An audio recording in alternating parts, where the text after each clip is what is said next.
What's up, everybody? Thought I'd do a little video here on how to take your snowplow off your 520H Wheelhorse.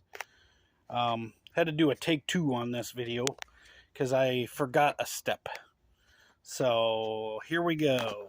Well, here's the overview of the Wheelhorse, just so you can see what we're.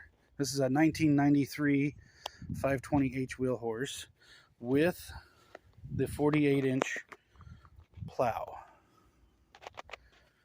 and the forward swept axle, so it's got the extra bracket on there, that extension bracket that you have to have.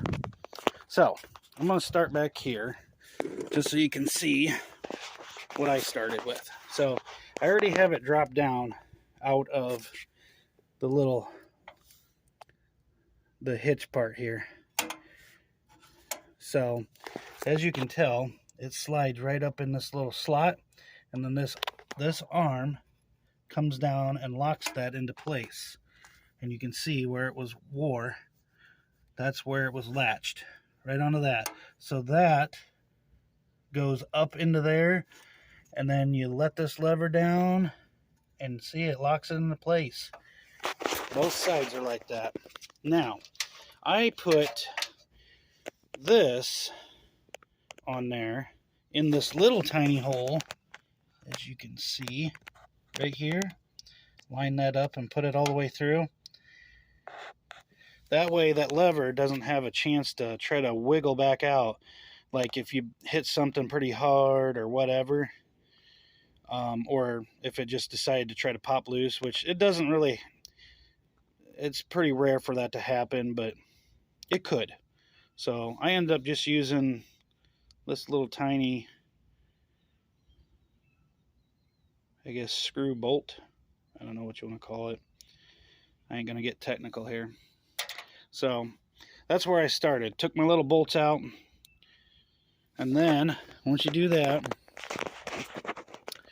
come around and you'll undo your lever for, here we go, undo your lever that trips your blade from going side to side.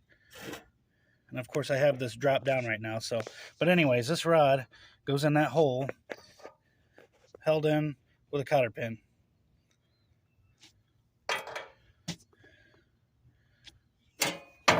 And then, so pull that, and that allows this lever here, that allows this lever to swing freely. And then you got your center link. So I had this hooked into the middle hole. And what I had going on was this little contraption, as you can tell here. I just got two nuts on the end here, and I kind of locked them together. So you go through, I had a washer here, a washer in the middle in between this piece and here. You can see where this was wore with a washer. I did that so it would slide easier and maneuver nicer, so it wouldn't get in any kind of a bind. And then I just locked those two nuts together on the other side, and that's it. So once you undo this center link, whatever you got going on here, undo that center link, the whole thing, and pull your pins back there, you'll drop down. It'll drop down. So once you pull your lever up, the whole thing will drop down. Okay, now you're in this position. So you can't technically pull this plow all the way out like this, because this is going to hit your front end, your tie rod end. Now you could jack this up a little bit or pick it up a little bit if you're a man of steel. But I've had 2 hernia surgeries, and I have learned after my second surgery I just had in August that let's not be lifting. I don't want to go in for a third surgery. So what we're going to do is I'm going to take and loosen this up, which I've got a lock nut on here. I'm going to loosen this up and probably just take this out temporarily so I can and I'm going to leave this all hooked up. I'm not going to take it apart because I want to leave this plow all together. You can take this out, so if you're storing it in your garage, you don't have this big lever sticking out, so you don't hit yourself when you're walking around it. But I'm going to leave this all together. Once you slide the plow out, then you can just put your bolt back in. I'm going to put this bolt back in so I don't lose it. I'm going to hook this pin back into the hole and just stand it upright, stand it on the plow. So that's pretty much it in a nutshell.